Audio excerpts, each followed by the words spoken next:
Jim Harbaugh is moving on. Welcome, everybody, to Michigan football at the Voice of College Football.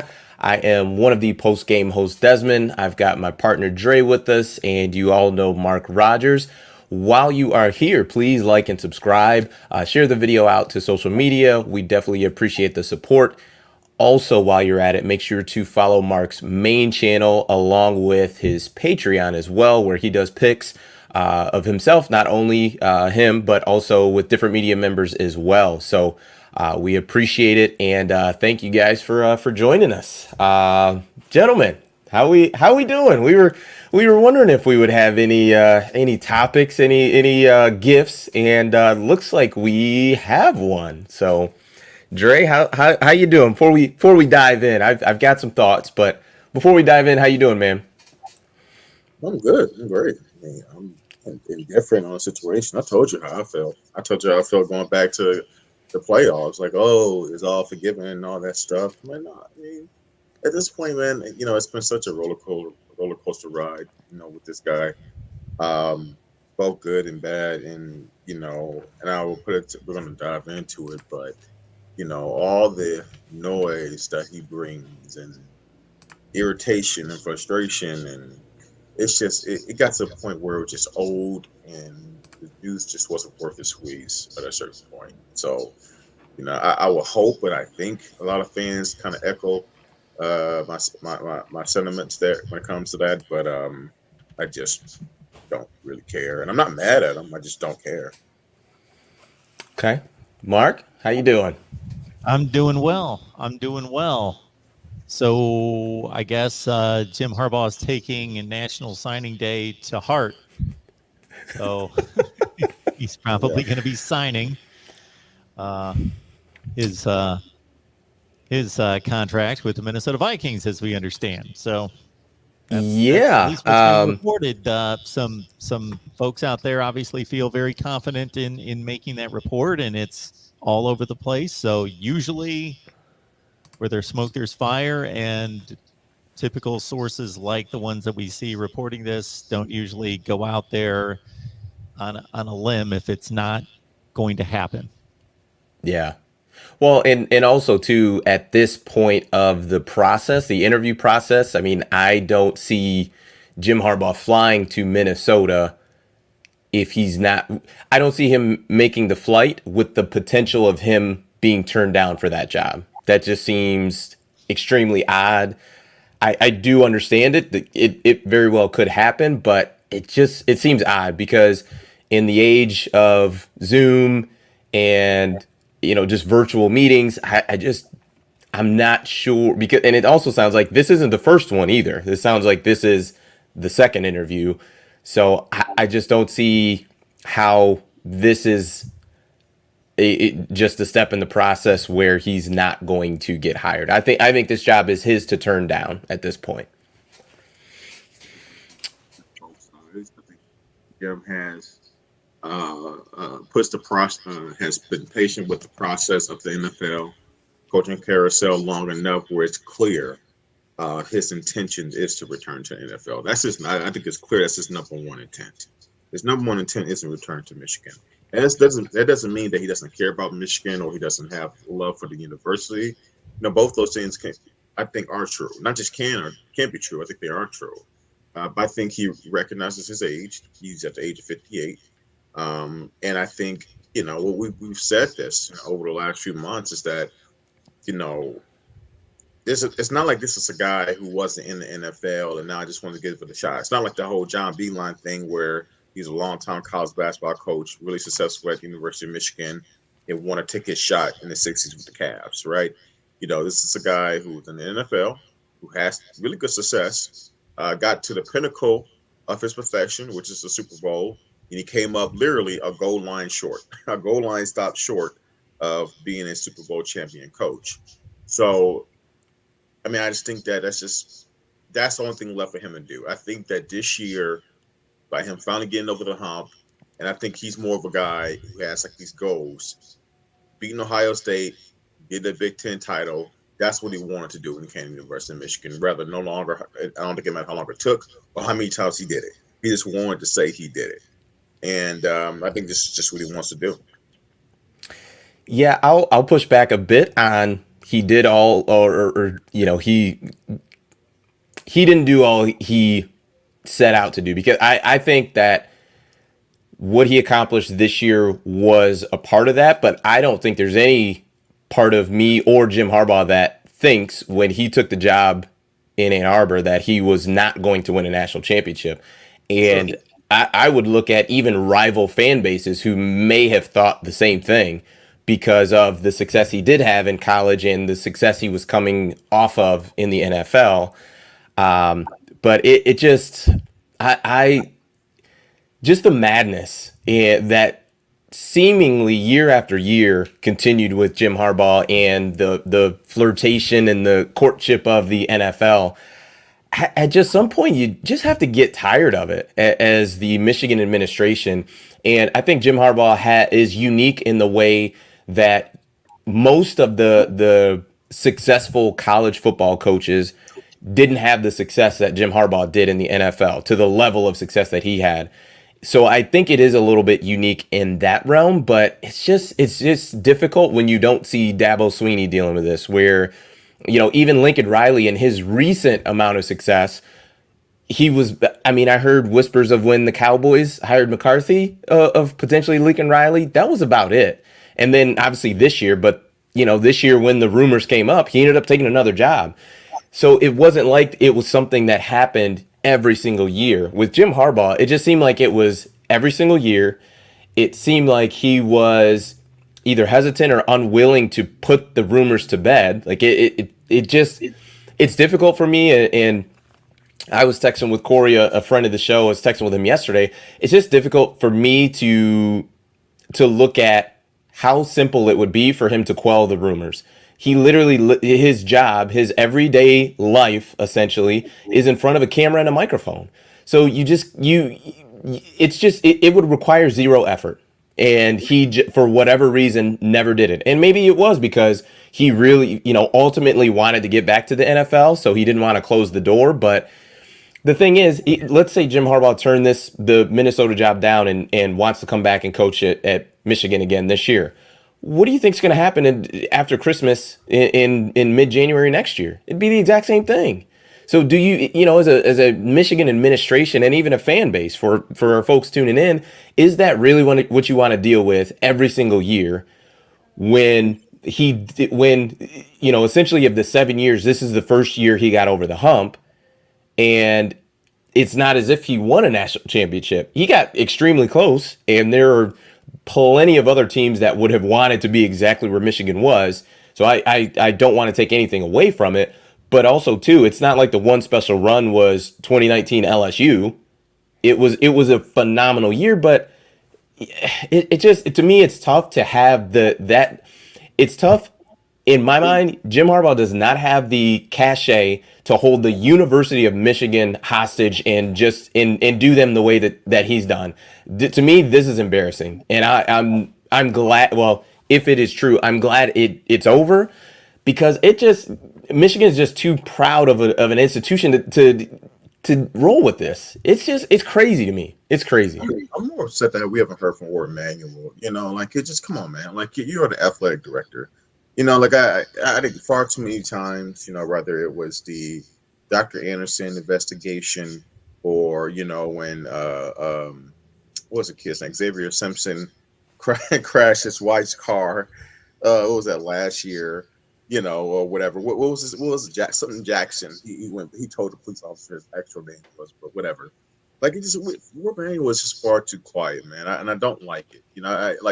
No one is saying that you have to do a press conference every day, but when you got like a month and a half going and your head coach is been not committal amongst a ton of NFL rumors, whether fake or not, you gotta put your foot down here, and hey, look, we appreciate what you've done here, but we are a university. We are a university with high expectations. It's not like, okay, no disrespect to any Iowa State Cyclone fans out there, but if Matt Campbell was non-committal to return to Iowa State because he was, wonder if you'll get like a better offer, maybe an offer to NFL or maybe an offer, to a better program in college. I mean, what are you really going to say? I mean, you're kind of like, man, I hope he stays, but you are the University of Michigan.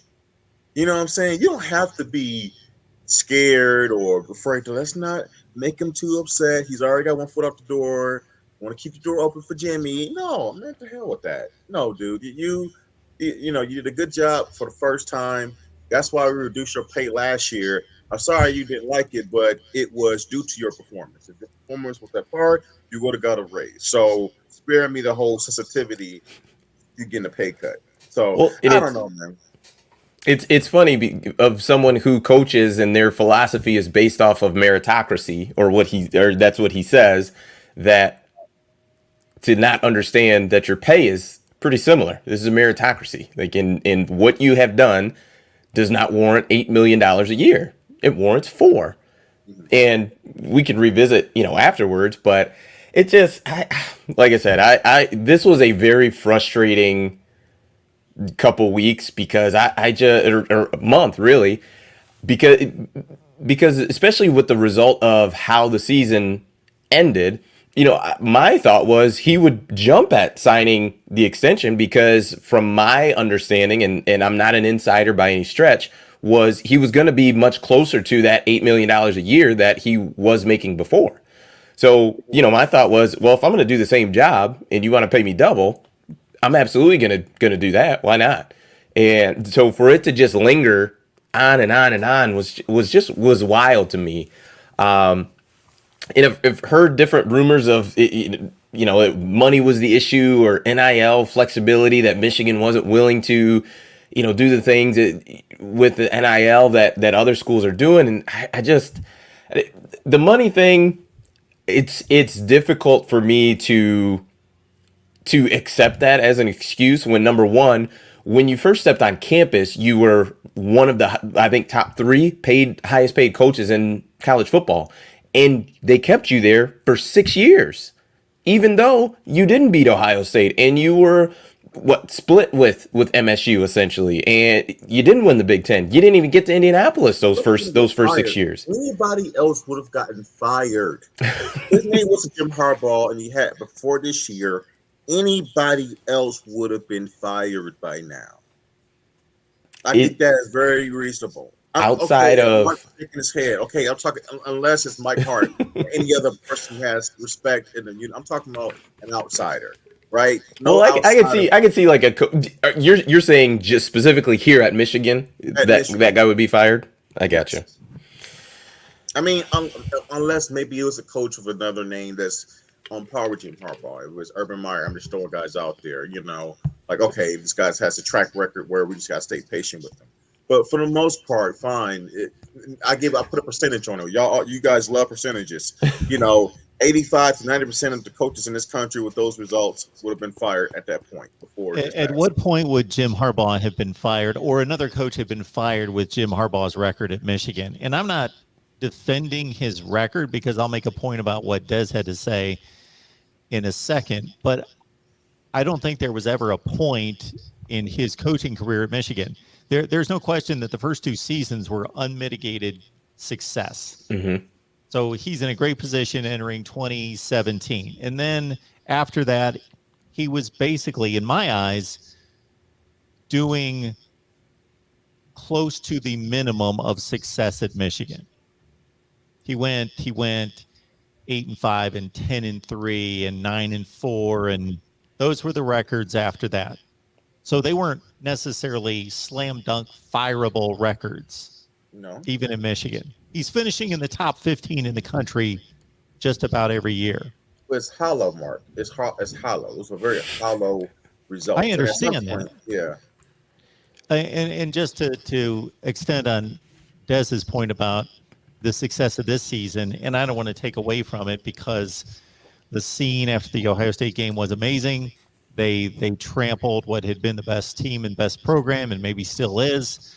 They dominated them. They won the Big Ten championship. They got to the playoff. Don't want to minimize all that, but it sounds like you're both on the same page with, look at the last 10 or 15 years in the Big Ten. Okay, Ohio State's been the best team, the best program. But Wisconsin's won the Big Ten. Penn State's won the Big Ten. Michigan State's won the Big Ten. So just winning one Big Ten championship, okay, great.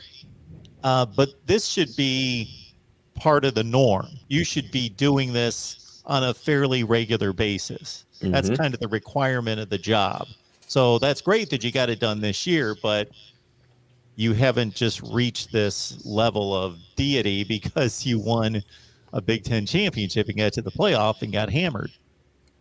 Yeah, you get. I mean, I would say the expectation at Michigan is probably getting to Indianapolis every other year, or at least minimum every 3 years, minimum. That's reasonable. It's very reasonable. I mean, we all know Ohio State is king right now. They have been, and no matter how much you don't like it, as a Michigan fan, but they see, are.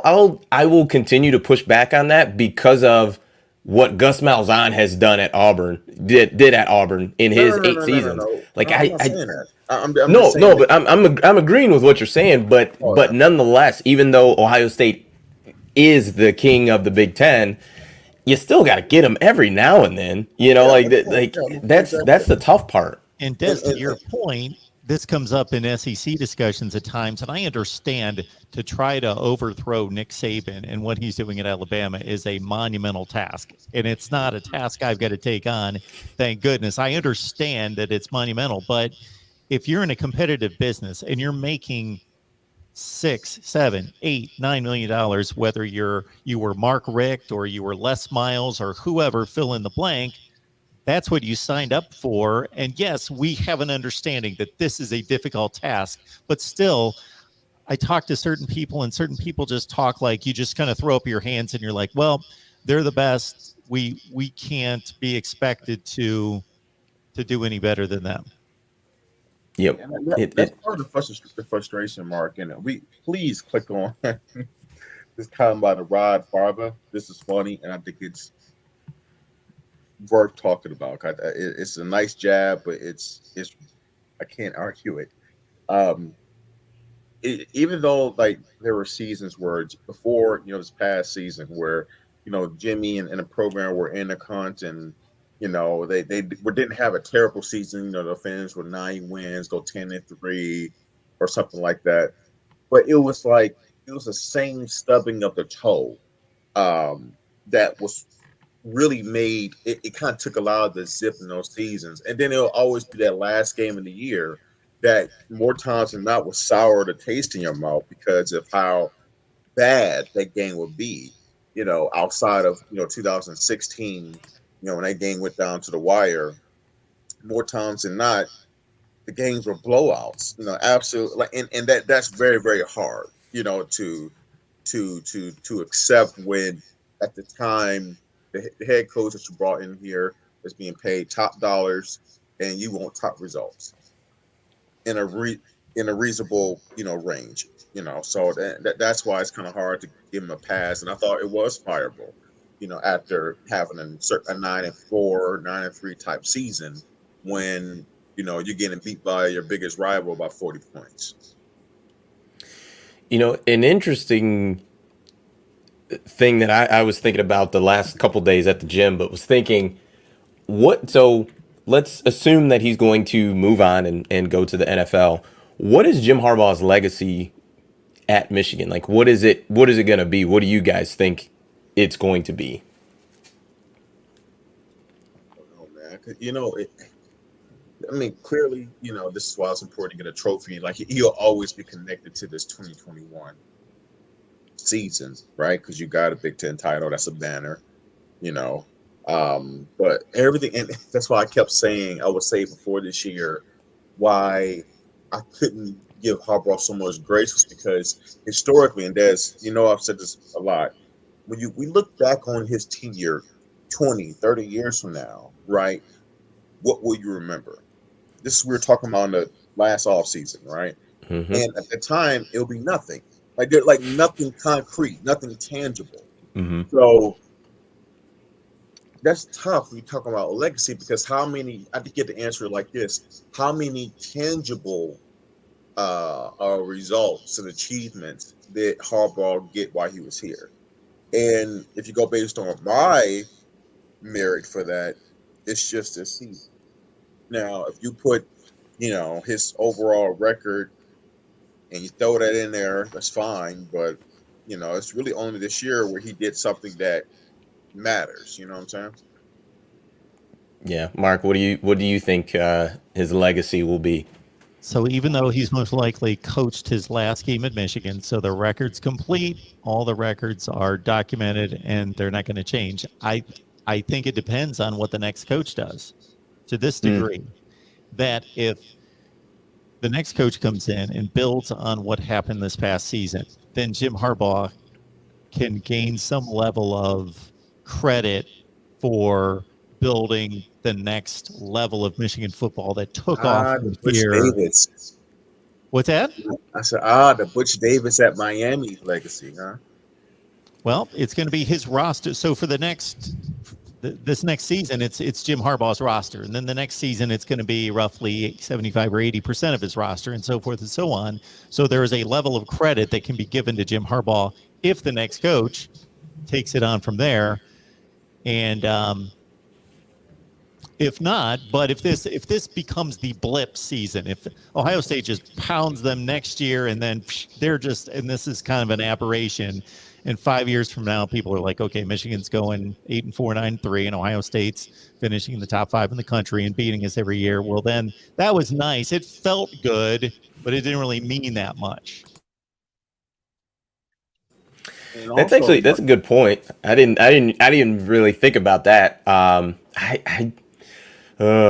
So Des, I hate to interrupt, but I did throw this link in Steve Dace's direction. I let you guys know this before last week. So Steve Dace Michigan podcast is waiting if you guys want to bring him in, and we'll get his take. Sure. Right here, Mr. Steve Dace, Michigan podcast. Steve, how's it going? Hello, Steve. Hey guys, how's it going? Go Blue.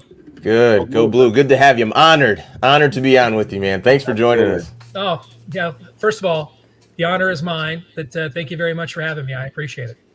For sure. So, Steve, we were just talking about what Jim's legacy is going to be, and we're speaking and assuming that he has coached his last game here. Mm-hmm. What are your thoughts on it? What do you feel like Jim Harbaugh's legacy is going to be at Michigan?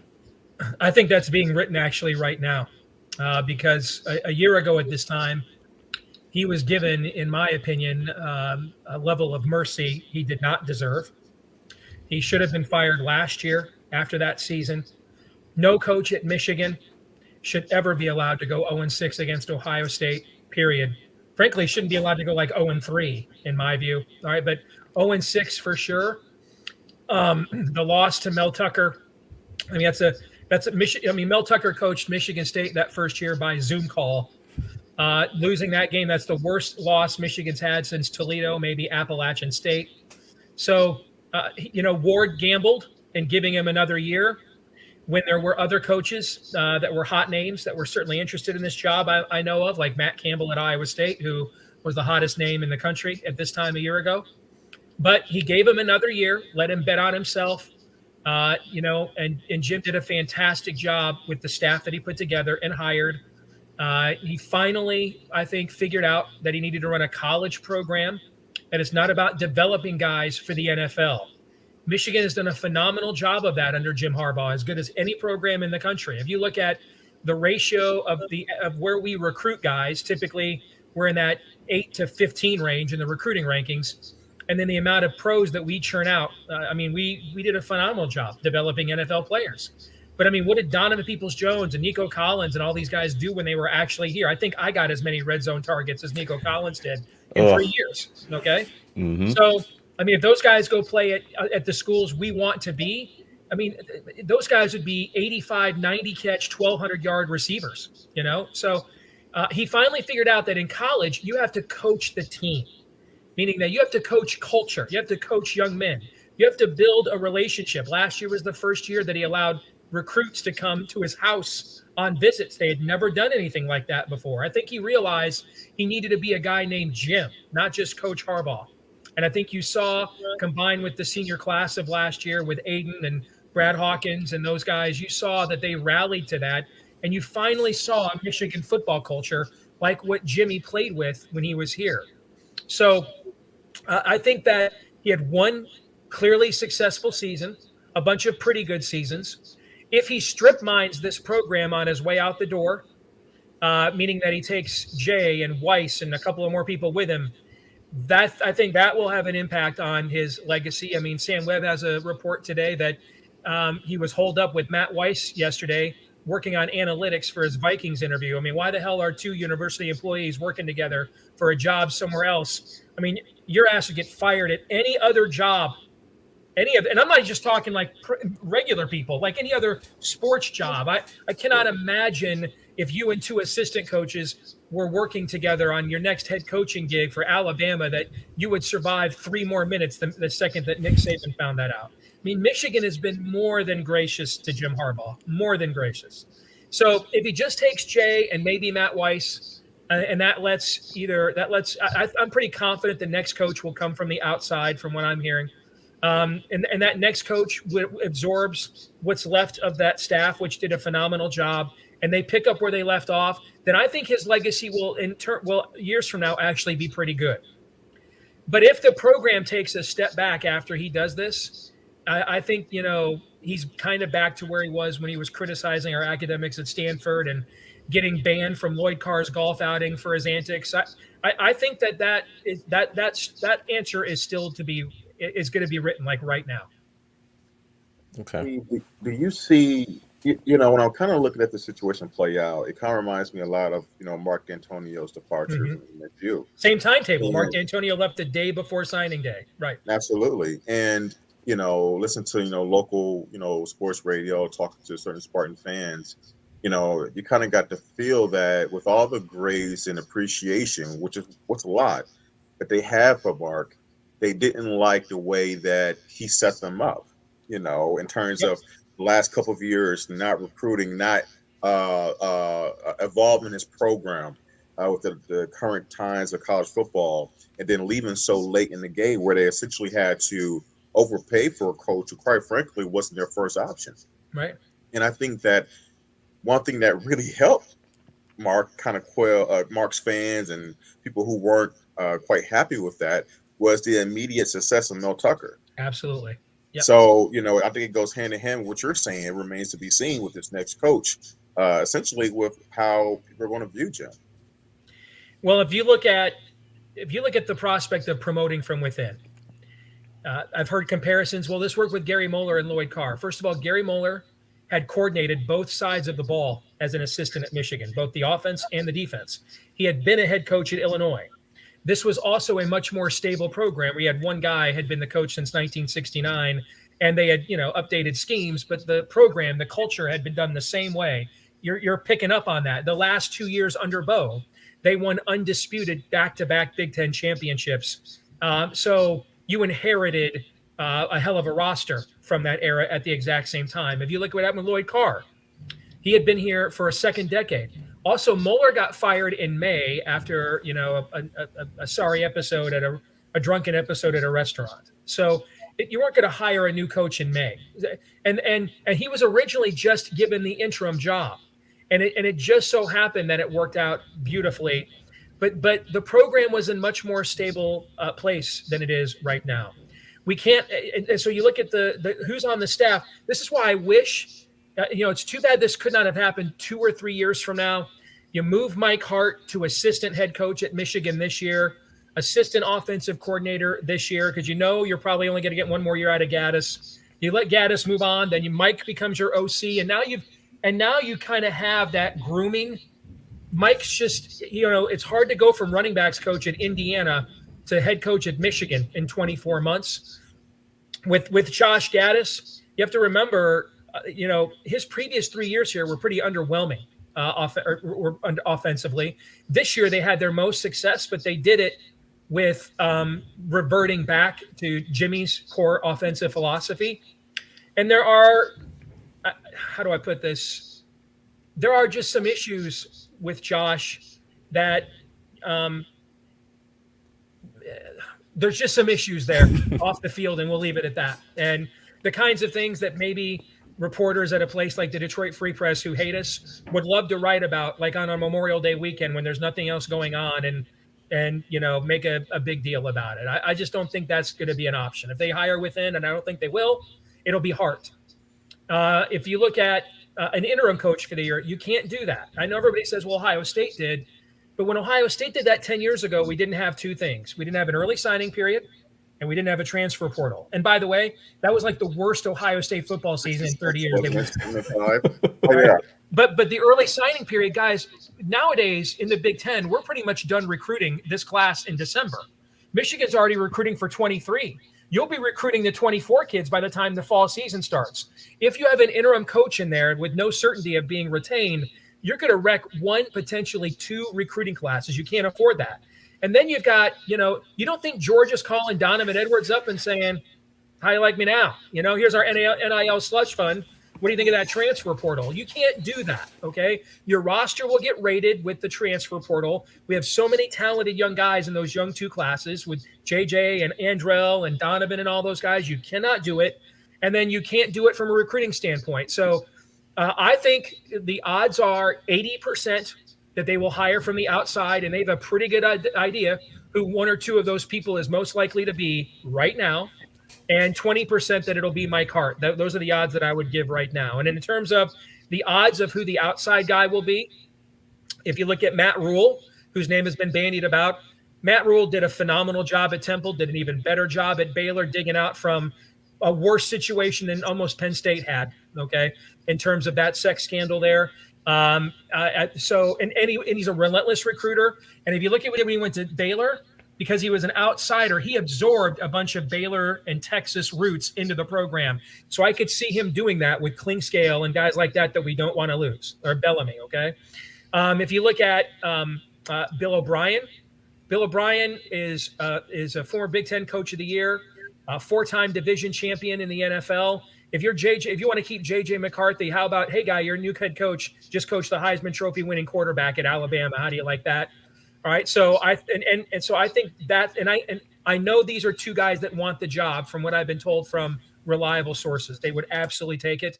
Then you look at Matt Campbell, a guy I've seen very up close here living in Iowa. Obviously he was the hottest name in the country a year ago. I wonder if Matt would leave after just signing a recruiting class. He's a big ethical guy. I don't know if he'd do that. And Matt is very close to his athletic director, who is battling cancer right now. So would he want to bolt on him right now and have him do, a coaching search in the middle of cancer treatment? That I don't know. He might. I don't know. But I know he wanted the job a year ago. And I don't know, a lot of people know this, guys, but that defensive coordinator that he has that everybody's high on, John Heacock, he's a Michigan guy. He got his start as a graduate assistant under Bo's last two seasons. So he's got 2 Big Ten championship rings coaching for Bo Schembechler. But the one name, there are 2 names I would go to and make them tell me no before I went to the names I just told you. Luke Fickell checks every box. He won't coach here. All right. But you have to ask, at least. I think you just have to. Okay. The other is Dave Aranda. And if you look at Dave Aranda's last 3 years as a head coach, SEC championship, national championship, Big 12 championship, is that good?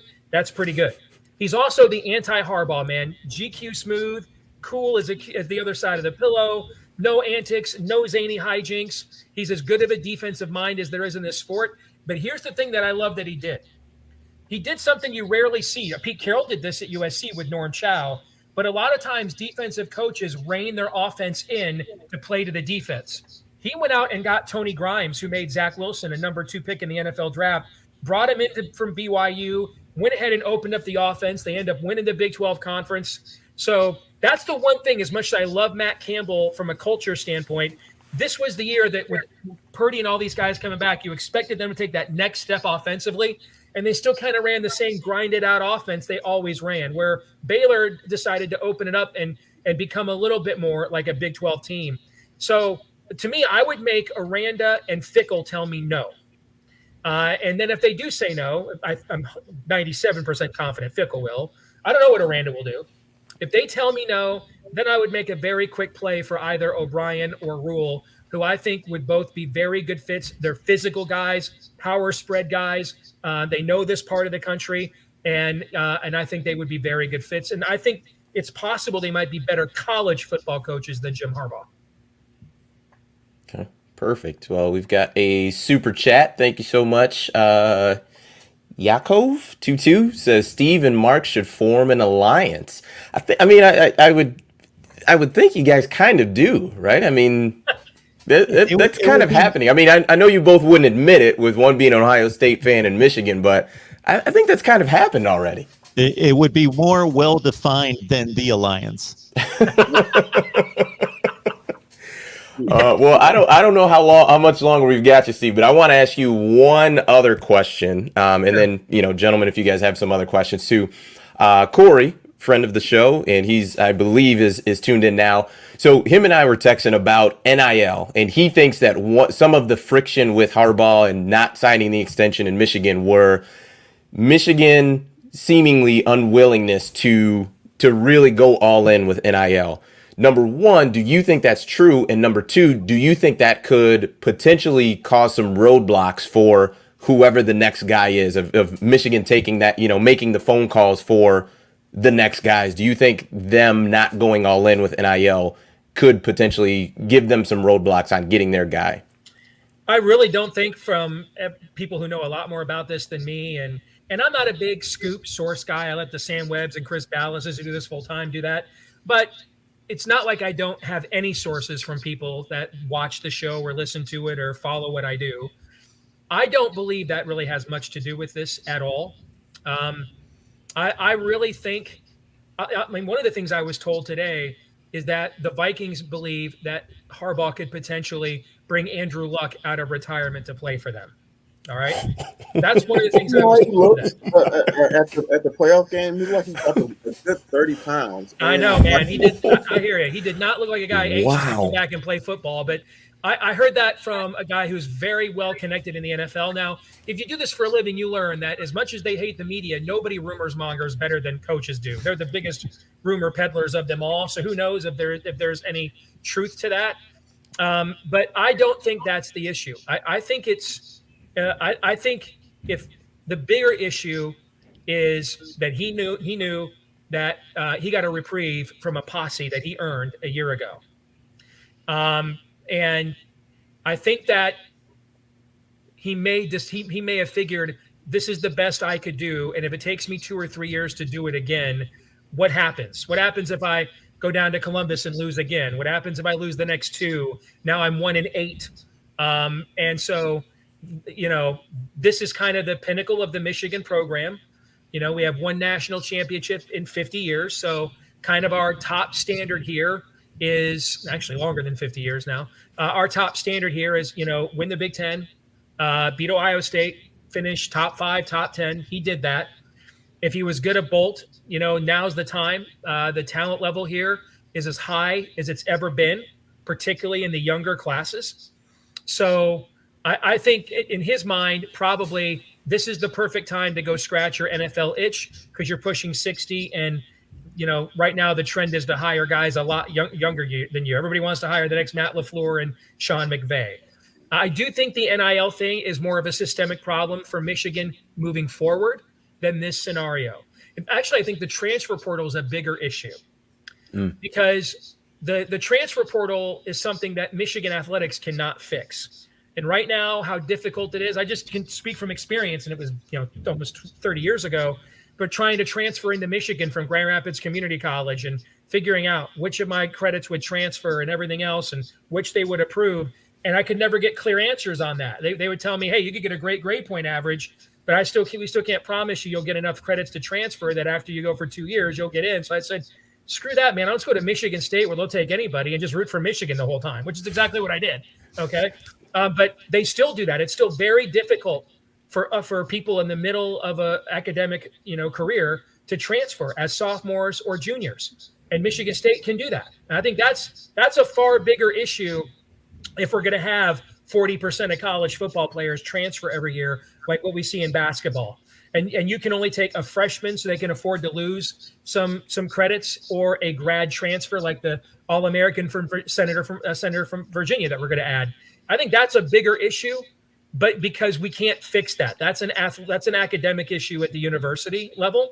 The NIL thing could be fixed, I thought Sam Webb had an interesting story about this a few weeks ago, saying that there were actually plenty of Michigan boosters willing to do the slush funds at Ohio State and A&M that they don't want to call slush funds, but we all know they are. I'm sorry, charities. But there's plenty of Michigan boosters that with big money that are willing to do that. But Harbaugh was not willing to give them the kind of access to the program that they would get at places like Ohio State and A&M, that they kind of viewed it as a two-way street. Hey, if we're going to do this, then we want to be able to bring our investors, our trophy wives, what have you.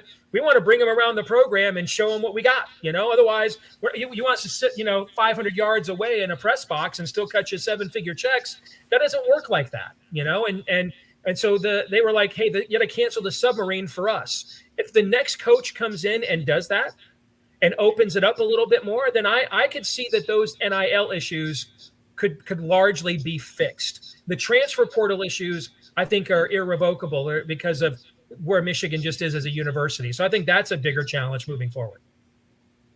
Yeah, I think the transfer portal is something that can, look, the K9, thing for MSU, I think is a once. You're not going to see that very often. You're not going to see a kid who's a 3-star kid at Wake Forest. MSU gets him and he turns into the best running back in the country, or at least in the top 3, right? That's you're not going to see that very often. But, I think it is helpful in terms of a period like now. And that's why I worry about this upcoming season where this defense is going to go through a complete overhaul for the most part, especially in terms of senior leadership. And then now their defensive coordinator, granted only one season. And if you're able to bring in, even if you do have young kids, right, they're very talented. If you're able to bring in some guys who are a little bit more experienced, who are more ready to play now, it can kind of help get you through those bridge years, kind of like this season, in which you can possibly still have your goals in front of you. Wholeheartedly agree. There are, and this is no knock on Brad Hawkins. I mean, he was a solid, phenomenal player here, but that's the kind of player you're talking about. There's a lot of those kinds of players in the transfer portal, okay, that you can get from schools like Wake Forest and other places that would like a bigger stage, to play on. It's not easy to get true, real difference makers, which is why when a Caleb Williams shows up, everybody pays attention, right? But those kinds of players that can help your defense, as you just mentioned, from a depth and experience standpoint, there is quite a few of those kinds of players. You're not going to get, you might get 1 or 2 dynamic edge rushers in a class, like the Temple guy that Penn State got last year, who's probably going to be a first-round draft pick. Ebikide, I think is his name. So we needed some edge help. You're not going to – dynamic pass rushers, schools aren't letting those guys go, all right? But an experienced safety, an experienced, second corner, a capable middle linebacker that can build those kinds of bridges. So you're not asking Junior Colson to right away step in and be Josh Ross right away. Those things, you can get those things in the transfer portal. You bet. And right now we can't academically unless the guy has, an insane academic profile. So that's why we still are doing grad transfers like it's 2017. Yeah, look, all I know with the linebacking core, look, Josh Ross, he's a warrior, but we need to get faster. Well, that's true. So that's my main concern. I mean, guys like Josh Ross are built more for, I think, college football about 10 years ago and prior. Yeah, with the neck roll and everything else. I hear you. Neck roll, pushing 230. Now it sounds crazy if we had this conversation 10 years ago. Now your middle linebackers are, or linebackers in general, you kind of hope they're more around the Devin Bush type size, not. And that's what you saw that with Georgia. Quay Walker and Nakobe, they had 3 Devin Bushes out there. Yeah. Absolutely. Okay? Yes. Yeah, you saw that with what they brought to the table. Sure. I think if you're an Ohio State fan, you're like, man, I would love to have maybe 1 less 5-star receiver and 1 more 5-star linebacker because of what you just said. And so that is, if there is a silver lining here, we're leaving a new coach, provided we don't screw this up. And, sometimes I think Ward Manuel's been a little passive for me, but pretty much everybody's passive for me. Okay. But he's made 2 hires, and one of them's Mel Pearson and the other one was Juwan Howard. So one of them's coach of the number 3 hockey team in the country, and the other one was national coach of the year last year. So those are pretty 2, and he kept Eric Bakich, when big schools wanted him to move on. So his hiring track record and retention track record so far is pretty good. Provided we don't screw this up, we're handing a coach a very talented roster. Actually, right now, and Mark will lose his mind when I tell him this, but I haven't released this yet. But right now, my team total talent ratings for 2022 actually have Michigan the most talented roster in the Big Ten, slightly over Ohio State, because this was the transfer year from Urban Meyer to Ryan Day when they didn't have didn't have the best class in the Big Ten. So I mean, it's not like they're like down. I think I still have Ohio State like the 8th or 9th most talented roster in the league, but or in the country. But you're handing over a top 7 or 8, top 5 or 6 roster in the country, a 5-star quarterback waiting in the wings, a 5-star tailback, and another guy who looks and plays like a 5-star. And yeah, you got to overhaul the defense, but you were losing so many players there anyway that this is almost the right time to do it. Okay, because I think it would have been harder to bring a lot of 4th, 5th, and 6th year guys back and teach them a third scheme in 2 years than a lot of new guys that still probably didn't really know the old scheme. You know what I'm saying? So if you were going to make this switch, now would be a good time. You look at the schedule we have next year, guys. I've been a fan. I was 10 years old. This is the cupcake easiest schedule I've ever seen Michigan play, ever. Okay, so I mean, you get you essentially get an entire month of home games as a new coach to figure out who your best 11 on defense are, to get guys acclimated, to figure out the Cade McNamara, JJ McCarthy thing. So I mean, I don't know if this was. I wished it would have waited a year or two, because I would have loved to have elevated Hart if I thought he was more ready. But if you were going to bring somebody in from the outside and hand them the keys, this would kind of be a good time to do it. It's the timing. It's not so much from him moving on. It's that we're sitting here now on signing day talking about this. That's the issue. And I think Ward should have given a deadline. I think Ward should have said, a week or two ago, we have to know, end of the week. Or when the Raiders job happened, when the Raiders moved on, he should have said, okay, you've got a week to sign this deal with a pretty, extensive buyout. The idea that he's just kind of been allowed to meander on his own and put himself in front of the team, that I don't agree with at all. And I think if Ward had to do it all over again, he might have put more structure there, because if you listen to a lot of the slaps, man, that thought we were the University of Harbaugh the last few years on WTKA in these places, they have freaking turned on Jimmy harsh because they feel like they've been played. And I think that you could have maybe avoided some of that if there would have been more structure there, more of a deadline. Yep. I was shocked at the way that Ward and the athletic department played this, because look, a lot of that shine that Jimmy had when he first got here really kind of dulled, especially with his record versus Ohio State. And it wasn't so much just a record; it was how bad. That's why I couldn't understand with people who were so patient with ball. It was like, guys, it'd be one thing if we're going to these, the last game of the year. And, every game is kind of similar to 2016 when it's a dogfight, right? And we just can't get over the hump. But it was getting to the point where, we're showing up and it's like JV versus varsity. We're getting blown off the field. And, I think it got so bad that even the Harbaugh slappies are like, I can't. I thought it went one of two ways. Either they just kind of threw their hands like, okay, you know what? They're Ohio State and we just can't beat them. We can beat everybody else. Or they were like, you know what? They were just clueless, and it's just like he got over the hump this year, I thought, and me and Des were very consistent with this. We stayed there from the first game that we saw C.J. Stroud away at Minnesota. I'm like, this kid doesn't quite have the moxie that some of the previous Ohio State quarterbacks had, and I think they're kind of vulnerable this year. And we saw how bad the linebacking core in the front seven was with the rushing attack versus Oregon. And you kind of saw like some chinks in the armor for Ohio State, where it's like, this is the year to get them, and they did. Unfortunately, Jimmy decided to run his mouth a little bit, talking about some people are third base. Yes. Yeah, now he's going to skip now before we go to Steve. It's unfortunate that he said the next day. There is a certain Mike Hart thing there. Let me wait till my senior year to drop little brother, win the game, and then stick you all with the baggage of that for the next 10 damn years. Yeah. Oh, yes. We're we're still paying for that to this day. Yes. It built an entire program at Michigan State. It built their entire freaking program. Mm-hmm. That moment did. Yeah. Yeah.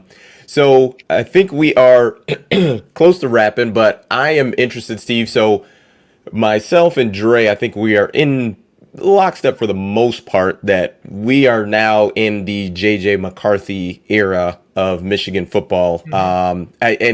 And I want to be very clear. It's not a slight to Cade McNamara. I think he is a really, really good college quarterback. I think he can win at a very high level. And I think there's a ton of programs that would love to have him. But I just think for the landscape and the environment that we're in with college football, you're not going to be able to have a 5-star kid like JJ at the quarterback position. You're not going to have him split time again this year. Great. I mean, I just don't think it's feasible in this environment, this climate. So I think the JJ McCarthy era has started. What say you? Completely agree. A new coach coming in, particularly from the outside, is not just going to allow a 5-star of his talent to roam off. Especially, it is possible that the state of Michigan, in maybe in the history of recruiting rankings, has never had back-to-back high school quarterbacks rated as highly as it will the next two classes. Is it Dante Moore there in Detroit, and Lloyd Carr's grandson, CJ Carr. All right, so Moore could end up being the number one quarterback in the country in this class if we didn't have a kid whose last name was Manning. All right, but I mean he's a consistent consensus 5-star. Carr went down to, I think, the U.S. Army game and for the underclassmen and performed very well. He's already a consensus top 100 recruit, and so in Dante Moore you've got a Drew Henson level recruit, and in CJ Carr you've got who in most years would be easily the best quarterback the state of Michigan has produced in several years. You have to sign one of those two guys. If you can't get them both, you have to get one of them if you are the next Michigan coach. And allowing JJ McCarthy to go and flourish somewhere else. I mean, the number one reason Jimmy never succeeded to the level that we thought here wasn't NILs or cheating schools or Ohio State players got to go to class online. I loved that one. And then next year, we all went to class online. Okay? No, the number one reason is that the guy was considered the best quarterback coach in the world when we hired him, and he never recruited and developed a pro quarterback in 7 years. That's the number one issue. Because if you're great at that position, I mean, name me 4 other Purdue players in the year 2000 when they went to the Rose Bowl with Drew Brees. You can't do it, man. All right. If you're that good, if you've got that kind of a quarterback, that is a rising tide that lifts all boats. And so he never developed that guy. We've got that guy right now sitting in our back pocket. There's no way Bill O'Brien, for example, is coming in here and saying, you know what, man, we're just going to go ahead and, platoon. No, he's not going to do that. He's not going to go from Bryce Young to let me put J.J. McCarthy on the bench. Matt Rule would leave Carolina because they saddled him with Teddy Bridgewater and Sam, what's his nuts from USC? Darnold. Yep. All right. They didn't draft him. They had an incredible quarterback class last year. They didn't draft him one of those guys. Justin Fields or one of those guys, right? Yep. If we get him, it's because he's like, dude, now I know Nick Saban left Miami. They gave him Joey Harrington instead of Drew Brees. I'm getting the hell out of here. So if we get one of those two guys, they're not going to sit here and say, let's put the 5-star on the bench for a second year. That's not going to happen. Okay. Now I could actually see Matt Campbell coming in as a big culture guy and saying, Cade's kind of, I could see him giving Cade quite a shot because that's kind of his MO. But I can't see Dave Aranda or Luke Fickell or more likely choices in Bill O'Brien or Matt Rule saying, I think we'll leave the guy with the Heisman Trophy talent. We'll just leave him on the bench for another year. I don't think that's happening. Well, and I think when you talk about trying to get the next number 1, number 2 quarterback, the best way to do it is to have JJ lighten it up. I mean, if you look at Alabama, 5-6 years ago, they would have had no shot at Arch Manning, and and who knows? And this kid seems to not really have tipped his hand at all. Obviously, he's got family members that are well versed in all of this, but the reason Alabama's got a shot at that is because they have Tua lit it up. They now have Mac Jones had a phenomenal year. Now they got Bryce Young, just won the Heisman Trophy. So if you're gonna, and it really, that kind of segues me to what I think the team should look like next year. I think the balance this year was pretty good, and the defense played really well, really dominant, and the offense was more ball control, time of possession. I think, like we mentioned, the defense is going to go through an overhaul, and I think it's fair to say that they'll take a step back. And in that, I think your offense is going to have to carry the load. They're going to have to put up points. I agree. I think, and I think JJ has the style that you want. I think this year was great for him. He got a lot of meaningful snaps, meaningful plays, big plays. We got to see what he could do. I think he's probably more confident now than he was when he stepped on campus. And I think Michigan's in a really good spot. But like you mentioned, in order to get one of those two guys, you're going to have to put number 9 on the field, and he's going to have to fling it around. Completely agree. Look, I'm sorry, guys. I just want you to know, I'm very, very leery of local QBs because we've been burnt by Shane Morrisons of the world and Devin Gardner's of the world. So I'm very leery about highly rated Michigan kids. Just saying. I get you. I got to tell you, I would have loved to have seen Devin Gardner behind some of the offensive lines we've had the last couple of years. Yes, absolutely. Okay. I mean, that kid, he's not a kid now. I mean, he's a grown ass man, but he was a kid when we watched him. But I can't recall ever seeing a Michigan quarterback just getting routinely annihilated as often as he did, man. Yeah. Okay. I mean, that's a felony in most states what happened in the last couple of years here. So, but I get it. The difference though, well, what you're kind of alluding to is, when is the Detroit Lions is Louis Delmas good or was he Lions good? You know what I'm saying? Yep. Okay. Meaning he was just the best player the Lions had, but he really wasn't that good. Okay. Right. So is he good because it's Michigan high schools? Like who's the kid? Alex Malone, I think, or Malzone. Brother Rice, yeah. Okay, so that's Michigan prep ranks good. All right. Mm-hmm. But I mean, you don't have the sort of offer sheet that Dante Moore does right now, unless you are good. And he's right in your backyard, and he wants to decide here sometime this spring or summer. So to me, you bring in a coach who. Matt Rule can say, hey, man, I left the pros because they didn't have a quarterback like you. All right.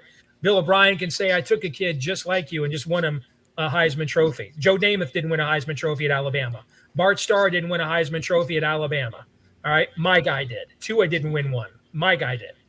So you want to give that next coach a chance to make that pitch. And if you can't get him, you have somebody with a very promising last name there that is not the most terrible consolation prize, but you've got to sign at least one of those two guys in these two classes. Yeah. Perfect. Well, Steve, thanks again. Appreciate you joining us. And for everybody who's tuning in, definitely subscribe to Michigan Podcast. He releases an episode every Tuesday, I believe. Every Tuesday. Incredible content. I'm a big fan and subscriber as well. So please do subscribe to his channel. What'd you say? Real quick, Des and I actually have conversations after watching your videos. Well, thank you. That's a tremendous compliment, man. I appreciate that. Thank you.